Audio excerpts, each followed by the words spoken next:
오늘 하나님의 말씀은 잠언 13장 20절 말씀, 우리 한 목소리로 같이 읽겠습니다. 시작. 지혜로운 자와 동행하면 지혜를 얻고 미련한 자와 사귀면 해를 받느니라. 아멘. 여러분, 사람은 환경에 영향을 받기 마련입니다. 오직 하나님만이 그 환경에 영향을 받지 않으시죠. 왜냐하면 하나님만이 스스로 존재하시기 때문에 그렇습니다. 하나님이 아닌 모든 피조물들은 서로 영향을 주기도 하고 혹은 영향을 받기도 하고 그렇게 지음을 하나님 앞에 받았습니다. 우리가 날씨가 좋으면 우리의 기분도 덩달아 좋고, 날씨가 우중충하면 또 우리의 기분도 다운되게 되어 있습니다. 넓은 공간에 있으면요, 우리의 마음도 넓게 트인 그런 마음이 되고, 굉장히 좁고 또 천장도 낮고 그런 공간에 있으면 왠지 우리 안에 답답한 마음이 있습니다. 이 외에 이를테면 물건들도 우리에게 영향을 줘요. 이를테면 시계나 창문이나 조명, 이런 것들도 영향을 주거든요. 여러분들 그 도박장에 없는 것이 두 개가 있다고 합니다. 혹시 뭔지 알아요? 시계, 그리고 창문. 그렇죠. 네. 시계가 있고 없고 혹은 창문이 있고 없고에 따라서 거기에 완전히 집중할 수도 있고, 아니면은 시야가 분산될 수도 있습니다. 이렇게 우리는 어떠한 물건에 의하여서 혹은 자연 세계를 통하여서도 영향을 받게 되는데, 이러한 것들에게만 사람에게 영향을 주는 것이 아니라 진짜 영향을 많이 끼치는 것은 뭐냐면 사람 자체예요. 누군가가 옆에 어떤 사람이 내 근처에 있느냐, 그거에 따라서 우리는 매우 많은 영향을 받습니다. 우리의 주변 사람들이 어떤 사람이냐, 어떤 부류냐, 어떠한 가치관을 갖고 있느냐에 따라서 우리는 이렇게도 변하고 저렇게도 변하고, 이것이 맞는가? 또 그렇게 생각하기도 하죠. 우리가 맨 처음에 아이가 태어나자마자 만나는 사람은 이제 부모입니다. 예, 부모님의 성격이 어떠냐에 따라서 그 아이가 많은 영향을 받죠. 만약에 그 부모님이 엄하면은 꼭 100% 그렇다라고 할 수는 없지만은 그 아이는 조금 자신감이 없을 수도 있고, 주눅이 들 수도 있고, 혹은 수동적일 수도 있고, 예, 그렇죠. 반대로 부모님이 자유롭게 하면은 뭔가 자기 멋대로 혹은 자유롭게, 혹은 어떤 경우는 그렇게 굴복하지 않는 경우들도 종종 발견하게 됩니다. 그 이후에는 이제 학교에 들어가게 되죠. 그러면 이제 학교 선생님을 어떤 선생님을 만나느냐에 따라서 그 아이의 가치관과 또 그 아이의 성향이 또 바뀌어지게 됩니다. 뿐만 아니라 이제 친구들 혹은 선배나 후배, 혹은 이제 우리가 직장에 들어가면 직장 동료나 상사나 이제 이런 여러 사람들, 또 이제 나중에 우리가 결혼하게 될 텐데 배우자가 누구냐에 따라서 또 우리도 많은 영향을 끼치기도 하고 또 미치기도 합니다. 이와 같이 사람에 의하여서 많은 영향을 끼치게 되는데, 우리 예수 그리스도를 믿는 신자도 교회 안에서 신앙생활을 할 때 어떤 사람을 곁에 두느냐, 어떤 사람과 신앙생활을 같이 하느냐에 따라서 우리의 신앙의 성격과 우리의 신앙의 어떠한 색깔들이 또 영향을 미치게도 됩니다. 좋은 교회, 좋은 목회자, 좋은 성도를 만나는 것, 그런 의미에서 이것이 매우 중요하다라고 할 수가 있어요. 교인 중에 어떤 분들은 매우 긍정적이기도 하고 또 칭찬도 하고 성실하기도 하고 예의가 바르고 섬김도 잘해요. 그러니까 이를테면 선한 영향력을 끼쳐요. 그렇게 선한 영향력을 끼치는 사람 옆에 있다 보면 나도 모르는 사이에 그와 같은 영향력을 끼쳐지게 되고, 늘 부정적이거나 혹은 노상 남들을 험담하는 사람이든지, 혹은 어떤 사람은 당을 짓는다 그러죠. 편을 가르는 그런 사람 옆에 있다 보면 악한 그 영향력을 받게 되어 있습니다. 그렇기 때문에 우리는 어떤 사람을 내 곁에 둘 것인가, 어떤 사람과 함께 있을 것인가, 이것은 우리 그리스도인들에게 매우 중요한 이슈인 것이죠. 이제 오늘 말씀, 이제 13장 20절 말씀에 보면 두 가지 부류가 나옵니다. 하나는 지혜로운 사람, 또 한 사람은 미련한 사람이죠. 이 지혜로운 사람과 미련한 사람은 서로 대조를 지금 이루고 있습니다. 지혜로운 자와 동행하면, 지혜로운 자와 사귀면, 이런 뜻이죠. 지혜로운 사람과 사귀게 되면 그 사람이 지혜를 얻게 됩니다. 그래서 그 지혜를 통하여서 자기도 지혜로운 자가 되게 되어 있고, 반대로 미련한 자와 사귀면, 그러니까 미련한 자와 동행하면 어떻게 되냐면 해를 당하게 된다라고 이렇게 얘기를 하고 있습니다.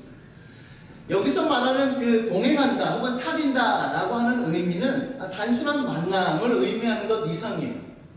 그러니까 그들의 사상과 그들의 행동, 그들이 갖고 있는 그 수많은 것들이 내게 영향을 미쳐지게 돼서 나도 점차 그것을 따르게 되고 또 모방하게 되고 그런 일들이 일어나게 된다는 것이죠.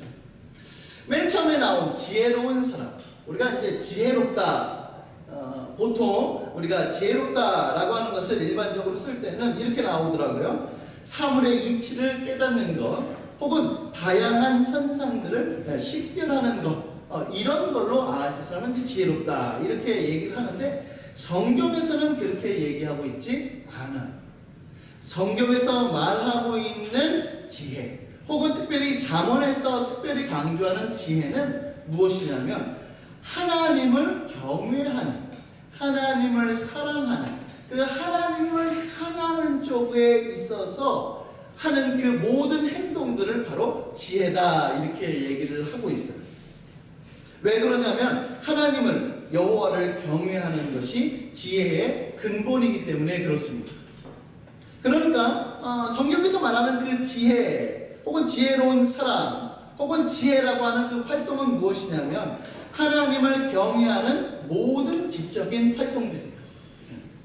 내가 성경을 보든지 내가 어떤 행동을 하든지 모든 것을 하든지 간에 그 방향이, 그 마음의 중심이 하나님을 향하는 것, 그게 바로 지혜고, 그와 같은 행동들을 하는 사람들을 우리는 지혜로운 사람이다 라고 이렇게 얘기를 합니다. 하나 더 추가적으로 얘기하면 성경은 늘 항상 우리 지정의를 통합적으로 얘기하죠. 그러니까 지혜라고 해서 머리만 얘기하는 것이 아니라 이거는 환율법으로 얘기해서 대표로 얘기를 하는 거예요. 그러니까 이제 지혜로운 사람은 머리만 그렇게 돌아가는 것이 아니라 마음의 중심, 감정적인 요소와 함께 행동에까지 그렇게 그런 모습을 보여주는 겁니다. 그러니까 지혜로운 사람은 머릿속에, 생각 속에 무슨 생각이 있냐면 어떻게 하면 하나님을 경외할 수 있을까? 어떤 것이 하나님께서 좋아하는 행동일까? 어떻게 하는 것이 하나님을 기쁘시게 할까?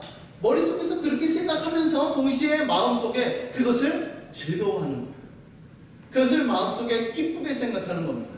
그리고 기쁘게 생각하는 것과 함께 겉으로 드러나는 행동까지, 그 모습까지도 바로 하나님을 사랑하는 그 모습까지 있는 것이죠. 그러니까 성경에서 말하고 있는, 오늘 본문 말씀에서 말하고 있는 지혜로운 자와 동행한다 라고 하는 것은 바로 무엇이냐면 여호와를 경외하는 그 지적인 활동과 함께 그의 수반되는 행동들을 하게 하는 사람들을 얘기하는 것이고, 그와 같은 사람과 함께 있으면 어떻게 된다고요? 지금 뭐라고 얘기하죠? 지혜를 얻고 하나님을 경외하는 생각과 그 마음과 그와 같은 행동들을 점차 따라하게 된다, 영향력을 받게 된다, 이렇게 지금 얘기를 하고 있는 것입니다. 자, 이와는 대조적으로 어떤 사람이 등장했냐면 이제 미련한 사람이 등장했죠. 미련한 사람은 이 지혜로운 사람과 정반대의 인물입니다. 바로 하나님을 멸시하는 사람이죠. 하나님을 업수히 여기는 사람, 하나님에 대해서 별로 신경 쓰지 않는 사람이 바로 미련한 사람으로 지금 설명하고 있습니다. 그리고 그와 같은 생각과 그와 같은 마음의 중심과 또한 그와 같은 행동까지도 수반되게 되어 있는 것이죠. 이런 사람들과 사귀면 어떻게 될까? 결국에는 손해, 해를 받는답니다. 그 해라고 하는 것은 바로 멸망을 의미하는 거죠. 그래서 지혜로운 사람과 함께 다니면 지혜를 얻고 하나님 경외하는 마음, 하나님을 믿고 신뢰하는 마음, 하나님을 따르려고 하는 마음이 그 영향력을 받게 되고, 하나님을 경외하지 않는 그 미련한 사람, 하나님을 멸시하고 하나님을 중심에 두지 않는 사람과 함께 있다면 그 사람은 결국에는 멸망의 길을 걷게 된다. 지금 이렇게 본문이 얘기하고 있는 것입니다. 이 말씀에 해당되는 그 예가 성경에는 너무나도 많거든요. 정말로 많은데 오늘은 한 인물을 말씀드리고자 합니다. 바로 그 요아스라고 하는 왕이에요. 그 요아스 왕은요, 이 두 가지를 다 경험하는 사람이에요. 그러니까 지혜로운 사람과 함께 있어서 그 지혜의 영향을 받고, 그 다음에 그의 말년에는 미련한 사람과 함께 있어서 미련한 영향력을 받았어요. 이 양극단의 경험을 한 사람이 바로 이 요아스 왕이죠. 그래서 그가 어떠한 사람의 말을 듣느냐에 따라서 그의 인생이 정반대의 길을 걷게 되었습니다. 주보 안쪽에 보면 역대하 24장 1절부터 25절까지의 말씀이 있는데요. 자, 1절부터 제가 16절까지 한번 먼저 읽어보도록 할게요. 밑줄근 내용을 한번 살펴보고, 또 특별히 여호야다라고 하는 이 사람에게 한번 초점을 맞춰보길 바랍니다. 자, 요아스가 왕 위에 오를 때에 나이가 7세라. 예루살렘에서 40년 동안 다스리니라. 제사장 여호야다가 세상에 사는 모든 날에 요아스가 여호와 보시기에 정직하게 행하였으며, 그 후에 요아스가 여호와의 전을 보수할 뜻을 두고 왕이 대제사장 여호야다를 불러 이르되, 내가 어찌하여 레위 사람들을 시켜서 여호와의 종 모세와 이스라엘의 회중이 성막을 위하여 정한 세를 유다와 예루살렘에 거두게 하지 아니하였느냐 하니, 공사를 마친 후에 그 남은 돈을 왕과 여호야다 앞으로 가져왔으므로 그것으로 여호와의 전에 쓸 그릇을 만들었으니, 여호야다가 세상에 사는 모든 날에 여호와의 전에 항상 번제를 드렸더라. 여호야다가 나이가 많고 늙어서 죽으니 무리가 다윗성 여러 왕의 묘실 중에 장사였으니, 이는 그가 이스라엘과 하나님과 그의 성전에 대하여 선을 행하였음이더라. 지금 이제 여호야다라고 하는 제사장이 있었죠. 예. 그러니까 요아스라고 하는 그 왕 곁에는 어떤 사람들이 있었냐면 선지자들이 있었고, 또한 이제 제사장들이 늘 항상 있었습니다. 그 중에서 대표격으로 여호야다가 있는 거죠. 그 여호야다가 하나님을 경외하고 하나님을 사랑하는 사람이 옆에 있으니까 그 요아스가 그 여호야다의 영향을 받는 거예요. 그 영향을 받아가지고 이제는 왜 하나님의 성전을, 허물어진 하나님의 그 성전을 수복하지 않느냐. 그래서 하나님의 성전이 다시금 회복되고, 또 성전에서 이루어지는 기능들이 원활하게 이루어지게 되었죠. 그러니까 여러분들 흥미로운 것이 무엇이냐면 16절에 무리가 다윗성 여러 왕의 묘실 중에 여호야다를 장사했어요. 그러니까 여러분, 여호야다는 그 다윗 왕가가 아니에요. 그러니까 다윗 왕실에 거기에 장사가 될 수가 없습니다. 그러나 그가 한 그 모든 일들이 바로 이 다윗 왕가에 묻힐 만한 업적을 했기 때문에 이 사람들이 그렇게 모신 거죠. 근데 이와는 대조적인 사람들이 나타납니다. 17절부터 제가 읽어볼게요. 여호야다가 죽은 후에 유다 방백들이 와서 왕에게 절하매, 왕이 그들의 말을 듣고 그의 조상들의 하나님 여호와의 전을 버리고 아세라 목상과 우상을 섬겼으므로 그 죄로 말미암아 진노가 유다와 예루살렘에 임하니라. 그러나 여호와께서 그들에게 선지자를 보내사 다시 여호와께로 돌아오게 하려 하심에 선지자들이 그들에게 경고하였으나 듣지 아니하니라. 1주년 말에 아람 군대가 요아스를 치려고 올라와서 유다와 예루살렘에 이르러 백성 중에서 모든 방백들을 다 죽이고 노력한 물건을 다메섹 왕에게로 보내니라. 요아스가 크게 부상함에 적군이 그를 버리고 간 후에 그의 신하들이 반역하여 그를 그의 침상에서 쳐 죽인지라. 다윗성에 장사하였으나 왕들의 묘실에는 장사하지 아니하였더라. 이렇게 나옵니다. 그러니까 여호야다라고 하는 그 인물은 다윗 왕자가 아님에도 불구하고 하나님을 위하여서 그렇게 하니까 사람들이 다윗 왕실 거기에 묘실에 장사했는데, 이 요아스 왕은 맨 처음에는 그렇게 잘 하다가 나중에는 미련한 사람들의 말을 듣고선 하나님 앞에 범죄하였으므로 그가 결국에는 다윗 왕가의 묘실에 장사하지 못하는 그와 같은 양극단의 것들을 경험하였습니다. 여러분, 성경 안에는 이와 같은 인물들이 많이 드러나는데 우리가 잘 알고 있는 솔로몬이 그 초창기에는 정말로 하나님 앞에 신실하게 살았습니다.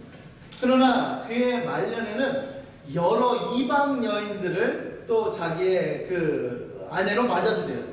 그러면서 그 이방 여인들이 들고 온 그 우상들을 솔로몬이 섬기게 되죠. 그것으로 인하여 남유다와 북이스라엘이 분열하게 되는 그와 같은 일들이 벌어지게 됩니다. 또 르호보암 왕이라고 하는 사람들도 그렇고, 또 아합 왕이라고 하는 악한 왕도 그랬어요. 그 아합 왕 옆에는 그 아내가 누구였냐면 이세벨이라고 하는 아내였는데, 그 사람은 어떤 출신이냐면 저기 이제 이방인이죠. 유다 백성이 아니라 이방인의 그 바알을 섬기는 아주 악한 왕의 딸이었어요. 그 이세벨이 오자 아합 왕을 막 충동질하기 시작하는 거예요. 그래서 그 이스라엘이라고 하는 그 나라가 하나님의 뜻대로 살지 않도록 아주 악한 행동들을 많이 하도록 그렇게 만들었어요. 바로 악한 아내를 잘못 두었기 때문에 그런 거죠. 그러므로 여러분, 여러분들 앞에 또 여러분들 옆에 여러분들 주변에 과연 어떤 사람이 있는지를 한번 곰곰이 생각해 봐야만 하는 것입니다. 자, 이 말씀을 중심으로 하여서 제가 간략하게 한 3가지만 언급해 보도록 할게요. 첫 번째는 무엇이냐면, 우리는 이 미련한 사람, 그렇죠? 미련한 사람들을 버리고 지혜로운 사람과 동행해야 된다라고 하는 사실을 늘 항상 잊지 않아야만 합니다. 부모님들이 늘 항상 걱정하는 게 그거예요. 무엇을 걱정하냐면 학교에 가면 어떤 친구와 사귀는가, 어떤 선생님과 만나는가, 주변에 어떤 사람들과 같이 있는가. 부모님의 늘 항상 걱정이죠. 자, 여기서 오해하지 말아야 될 것은 무엇이냐면, 제가 사람을 가려서 사귀라 라고 했다고 해서 주변에 이를테면은 친구 중에서 쟤는 나랑 안 맞으니까 버리고, 쟤는 나랑 맞으니까 함께하고, 이런 거를 얘기하는 것이 아닙니다. 내 주변에 있는 사람들과 더불어서 사랑하고 더불어서 지내고 그렇게 화목하게 지내는 것은 너무나도 중요해요. 그것을 막겠다라고 하는 의미가 아니라, 과연 내 옆에 있는 사람의 그와 같은 악영향들, 내 옆에 있는 사람이 갖는 선한 영향력, 그것에 대하여서 우리는 늘 항상 주의해야 될 필요가 있다. 제가 이렇게 말씀을 드리는 겁니다. 여러분들 주변에는 누가 있어요? 한번 생각해 보세요. 여러분들의 그 주변에는 과연 어떤 사람이 있는지를 한번 곰곰이 생각해 봤으면 좋겠습니다. 지금 청년, 중고등부를 이제 벗어난 이 청년의 시기에 다가오면은, 이를테면 대학이 있는데, 중고등학교 시절 때는 정말로 만나는 사람들이 이렇게 크게 많지도 않고, 또 이제 수준들이 비슷하기도 해요. 그런데 이제 대학에 들어가면은 선후배와의 그 관계라든지 혹은 그 나이 차이도 굉장히 많고, 그리고 지적으로 굉장히 호기심, 지적으로 발달되어 있기 때문에 지적으로 또 탁월한 교수님들, 그 중에서 예수님을 믿지 않는 분들의 그 영향력을 받다 보면 나도 모르는 사이에 나의 신앙이 점차 식어져 가는 경우들이 종종 발견하게 됩니다. 또 직장에 가면 동일해요. 직장에 가요. 직장에 가서도 예수님을 믿는 사람들, 그 예수님을 믿지 않는 사람들, 그런 사람들과 섞여서 살다 보면은 굉장히 많이 힘든 경우들이 종종 생깁니다. 그런데 가끔씩 내가 이건 아닌 것 같은데, 이것은 잘못된 것 같은데, 내가 신앙의 양심으로 아니다 라고 얘기하고 싶은데 많은 사람들이 그렇지 못하다면은 나는 거기서 신앙의 양심의 발언을 하지 못할 때도 너무나도 많은 거죠. 여러분, 지금 이제 청년 시기에 곧 신 사람도 있고 아닌 사람들도 있겠지만은 이제 결혼을 하게 될 겁니다. 이제 배우자가 되죠. 그런데 이제 제가 우리 교회뿐만 아니라 다른 데에서도 어른들하고 상담을 하다 보면은, 신방을 하다 보면은 무슨 일들을 많이 얘기를 하냐면, 처녀 때는, 또 총각 때는 신앙생활 열심히 했습니다. 그런데 결혼을 했는데 이를테면 믿지 않는 사람과 결혼을 했습니다. 그러다 보니 교회에 못 나가는 경우가 5년, 10년, 20년 굉장히 많은 경우가 그렇게 돼요. 아유, 목사님, 저는 안 그럴 겁니다. 그거는 그렇게 만만한 문제가 아니에요. 그렇게 쉬운 문제가 아닙니다. 젊었을 때는, 결혼하기 전에는 이를테면은 이렇게 제사도 지내지 않고 그러다가 이제 불신 가정에서 결혼을 했어요. 그러니까 거기서는 불교 집안이에요. 막 제사도 막 지내야 돼요. 그러면 그거 저는 안 지낼 겁니다 라고 하면은 이제 막 가정 파탄 일어나고 막 심각한 일들이 일어나면 거기서 나는 무릎을 꿇을 수밖에 없는 거예요. 그렇게 만만한 문제가 아닌 겁니다. 그러므로 제가 배우자를 선택할 때는 매우 신중하게, 그리고 이 성경에서 말하는 그 가르침대로 우리가 할 것을 제가 권면하고 있는 겁니다. 자, 제가 좀 약간 무겁게 얘기를 하였지만은 그럼에도 불구하고 제가 말씀드리고자 하는 것은 바로 이거예요. 내 주변에 과연 어떤 사람이 있는가? 나는 어떤 사람의 영향을 받고 있는가? 지혜로운 사람과 함께 있어서 지혜의 영향을 받는가? 아니면 미련한 사람 옆에 있어서 그 미련한 그 영향을 받는가? 한번 생각해 보자는 거죠. 자, 두 번째는 무엇이냐면 바로 이겁니다. 한 걸음 더 나아가서 우리는 그 지혜로운 사람이 내가 될 수는 없겠는가? 주변에 지혜로운 사람이 있어야 됩니다. 아마 옆에 있는 지체도 그렇게 생각할 거예요. 그러면 그 지혜 있는 사람이 나일 수는 없겠는가? 이걸 한번 생각해 보자는 거예요. 여호와를 경외하는 사람, 여호와를 경외하는 사람, 그 사람은 온통 신경이 거기에 매달려 있는 사람이죠. 그리고 행동으로까지 보이는 사람이에요. 다른 사람들이 여러분들을 평가할 때 대놓고 평가하지는 않겠죠. 속으로 생각할 때 어떻게 여러분들을 평가할 것 같아요? 한번 이 시간에 한번 생각해 보시면 좋겠습니다. 여러분들은 지혜로운 사람입니까? 아니면 미련한 사람입니까? 여러분은 하나님을 경외하는 사람이에요? 아니면 하나님을 멸시하는 사람이에요? 어떤 사람이 그러는 거야?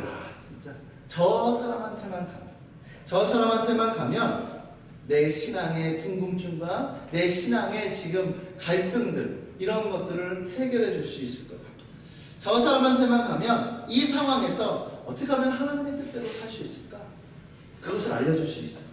저 사람한테만 가면 이 지독한 영적인 침체에서 벗어날 수 있을 거예요. 저 사람한테만 가면 내 힘든 것을 깊이 공감해 줄 거고, 내가 진심으로 기도할 수 있도록 권면해 줄 거고, 저 사람한테만 가면 내가 하는 지금 이 고민들을 성경적으로 잘 해석하고 권면해 줄 거야 라고 하는 사람이 있을 수가 있어요. 그런데 반대로 이런 사람이 있을 수 있어요. 야, 저 사람한테 가봐야 소용이 없어.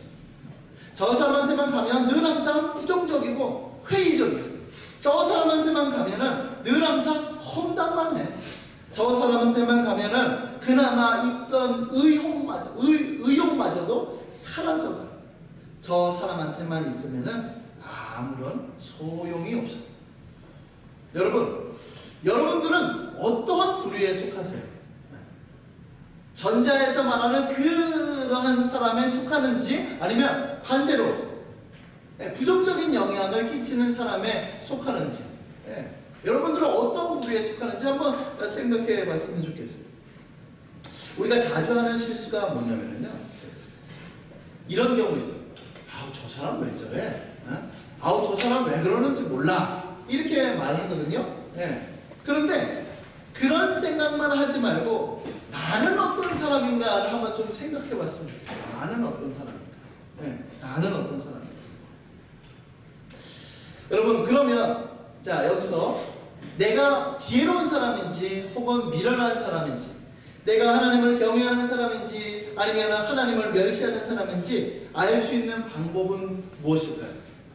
제가 두 가지를 얘기하도록 할게요. 처음에는 무엇이냐면, 내가 찾는 사람, 잘 들어봐요. 내가 힘들고 내가 어렵고 혹은 내가 기쁘고 내가 찾는 사람이 누군지를 한번 곰곰이 생각해 보세요. 여러분, 어떤 사람을 찾고 계세요? 반대로 여러분들을 찾는 사람이 어떤 부류의 사람들입니까? 여러분들을 찾는 사람들이 어떤 부류의 사람들이에요?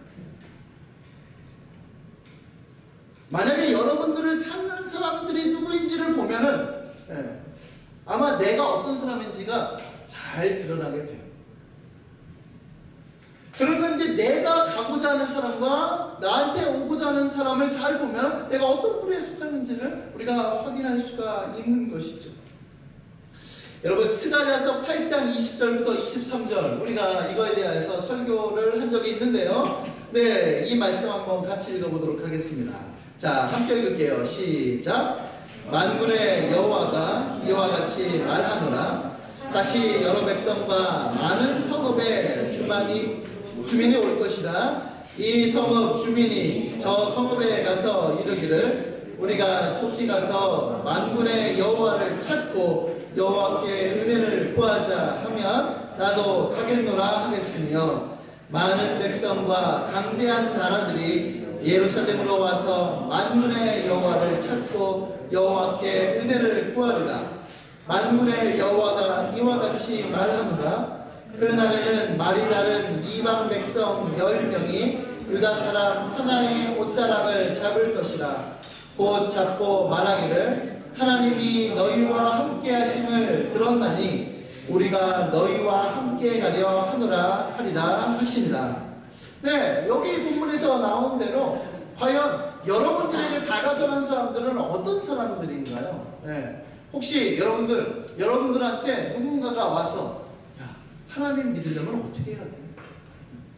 야, 하나님을 찾으려면 어떻게 하면 좋지? 그 방법 좀 알려줘.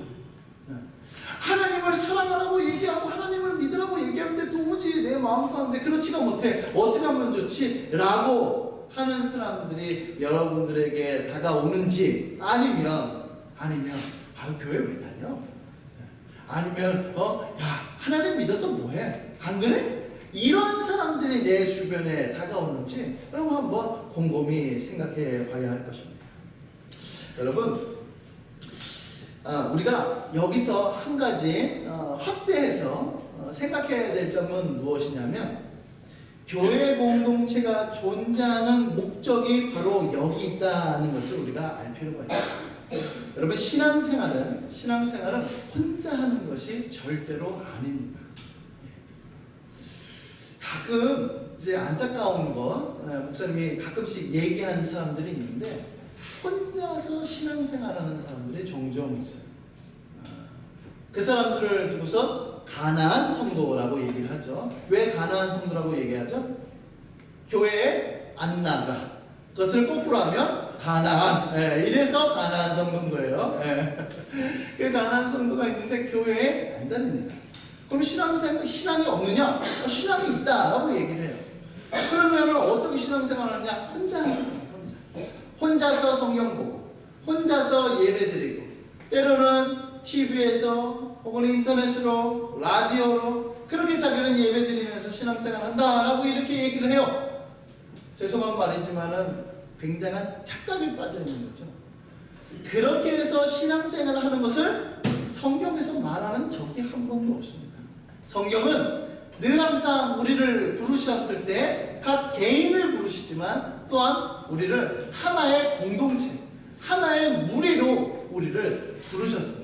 그래서 우리가 예배 드릴 때 혼자서 예배 안 드리고 함께 예배 드리는 겁니다. 혼자서 신앙생활하는 것이 아니라 함께 공동체로 신앙생활을 하는 거고, 나 개인이 혼자서 잘나서 가는 것이 아니라 함께 옆에 있는 사람과 도와가면서 협력하면서 그렇게 신앙생활을 하는 것이에요. 그래서 우리가 사도신경을 외울 때 뭘 외우죠? 성도가 서로 교통하는 것. 나는 성도가 서로 교제하는 것을 믿습니다 라고 하는 그 고백이 바로 여기에 있는 것입니다. 에베소서 4장 15절부터 16절에 보면 이렇게 나와 있습니다. 오직 사랑 안에서 참된 것을 하여 범사에 그에게까지 자랄지라. 그는 머리니 곧 그리스도라. 그에게서 온몸이 각 마디를 통하여 도움을 받음으로 연결되고 결합되어 각 지체의 분량대로 역사하여 그 몸을 자라게 하며 사랑 안에서 스스로 세우느니라. 우리 고린도전서 12장 24절부터 26절 말씀 함께 읽어보도록 하겠습니다. 시작. 오직 하나님이 몸을 고르게 하여 부족한 지체에게 귀중함을 더하사 몸 가운데서 분쟁이 없고 오직 여러 지체가 서로 같이 돌보게 하셨느니라. 만일 한 지체가 고통을 받으면 모든 지체가 함께 고통을 받고 한 지체가 영광을 얻으면 모든 지체가 함께 즐거워하느니라. 네, 교회는 그렇게 세워지는 거예요. 교회는 그렇게 성장해 가는 것입니다. 혼자서 하는 것도 아니고 또 그렇게 개별적으로 하는 것이 아니라 함께 모여서 하나의 공동체를 이루어서 하는 것, 이것이 바로 신앙생활인 것이죠. 그러므로 우리는 지혜로운 사람과 동행하여서, 지혜로운 사람과 사귀어서, 하나님을 경외하는 사람과 함께 있어서 우리도 역시 지혜로운 영향력을 받게 되어야만 하고, 또한 동시에 내 스스로가 지혜로운 사람으로 성장하여서 옆에 있는 사람을, 옆에 있는 지체에게 선한 지혜로운 영향력을 끼쳐야 된다. 그렇게 서로 돌보며 함께 자라는 것, 이것이 바로 교회 공동체라고 하는 사실입니다.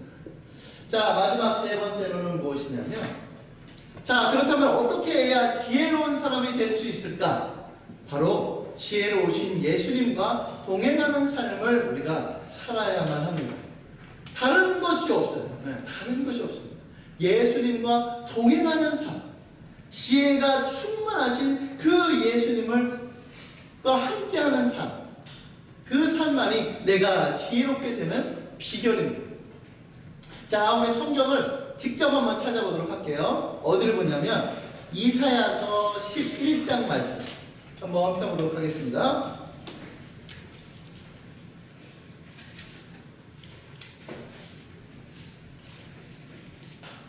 이사야서 11장 1절부터 9절까지의 말씀이에요.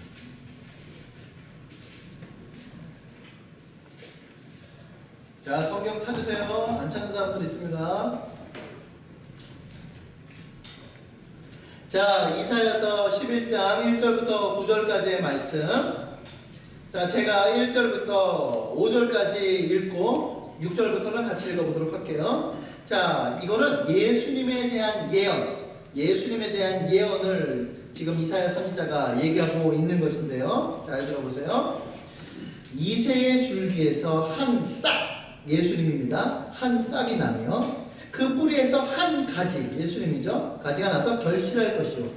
그의 위에 여호와의 영, 곧 지혜와 총명의 영이요, 모략과 재능의 영이요, 지식과 여호와를 경외하는 영이 강림하시리니 그가 여호와를 경외함으로 즐거움을 삼을 것이며 그의 눈에 보이는 대로 심판하지 아니하며 그의 귀에 들리는 대로 판단하지 아니하며 공의로 가난한 자를 심판하며 정직으로 세상의 겸손한 자를 판단할 것이며 그의 입에 막대기로 세상을 치며 그의 입술의 기운으로 악인을 죽일 것이며 공의로 그의 허리띠를 삼으며 성실로 그의 몸의 띠를 삼으리라.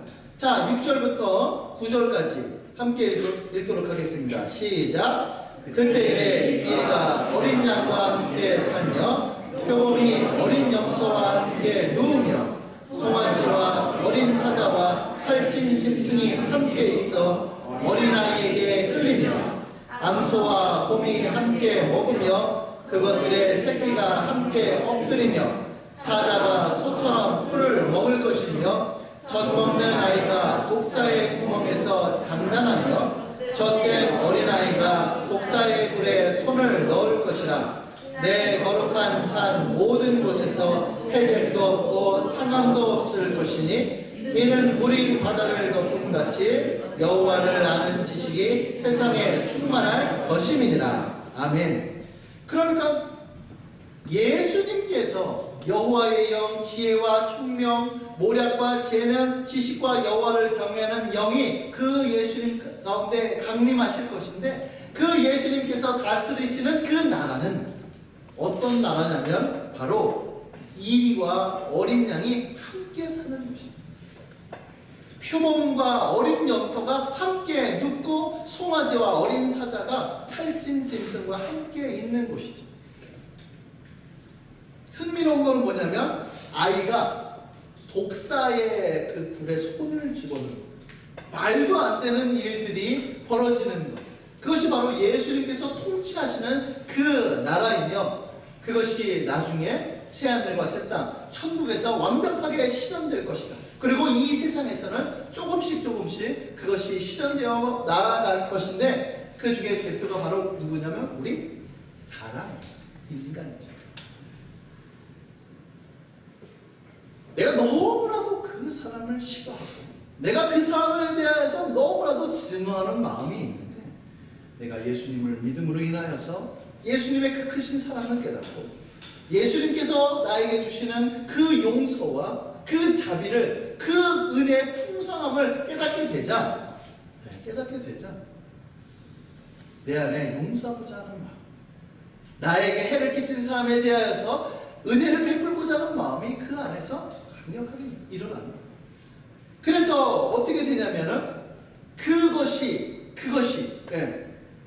서로가 서로에 대한 원수가 된, 서로가 서로에 대해서 하나가 되지 못하고 찢어지려고 하는 그것들이 서로 하나가 되는 마음이 그리스도 예수 안에서 있는 거예요.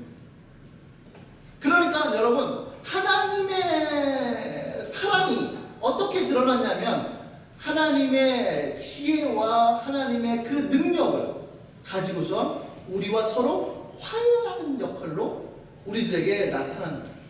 그러니까 하나님은 우리와의 관계, 우리와 깨어졌던 그 관계, 우리가 죄를 지었던 그 관계를 어떻게 해서든지 회복시키시기 위하여서 하나님의 모든 지혜와 하나님의 모든 능력을 총동원하셔서 우리와의 관계를 해결하셨어요.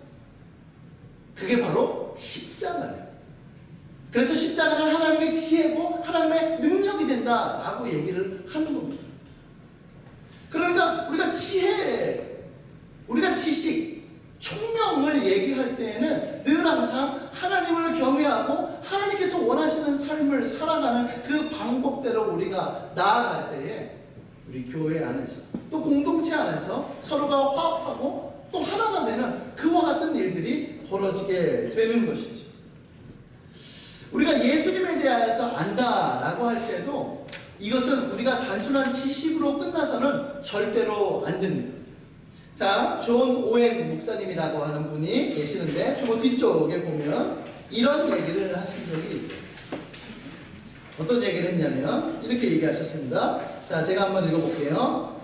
성경의 가장 중요한 목적은 그리스도의 인격과 직무와 은혜의 영광을 계시하는 것입니다.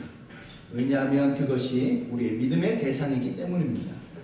성경의 또 다른 주제는 그리스도에 대한 생각들을 확장시키는 데 있습니다.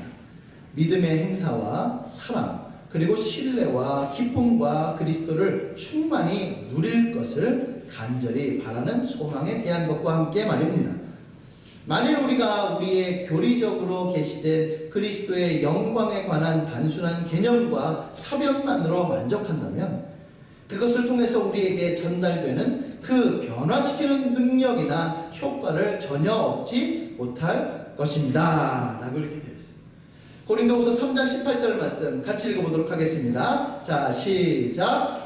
우리가 다 수건을 벗은 얼굴로 거울을 보는 것 같이 주의 영광을 보매 그와 같은 형상으로 변화하여 영광에서 영광에 이르니 곧 주의 영으로 말미암음이니라. 아멘. 우리 사랑하는 청년 여러분, 말씀을 정리하도록 하겠습니다. 여러분은 어떤 사람입니까? 여러분은 미련한 사람인가요? 아니면 지혜로운 사람인가요? 여러분은 하나님을 경외하는 사람입니까? 아니면 마음과 그 중심에 하나님에 대해서 별로 생각을 하고 있지 않는 사람인가요? 또 여러분은 어떤 사람을 좋아하세요? 어떤 사람과 함께 있는 것을 즐거워하고 있나요? 미련한 사람보다는 지혜로운 사람, 하나님을 멸시하는 사람이 아닌 하나님을 경외하는 사람, 그 사람과 함께 있는 것을, 그 사람과 곁에 두는 것을 좋아했으면 좋겠어요. 내가 어떤 사람인지를 확인하시고 또 나에게 어떤 사람이 오는 것을 좋아하는지를 또 한번 체크해 보시고, 그래서 지혜로운 사람과 함께 동행하여서 지혜를 얻으시길 바라고, 미련한 자를 멀리 하셔서 미련한 그 결국에는 해를 받는 그런 것들이 여러분들에게 끼쳐지지 않기를 예수님의 이름으로 간절히 소원합니다. 아멘.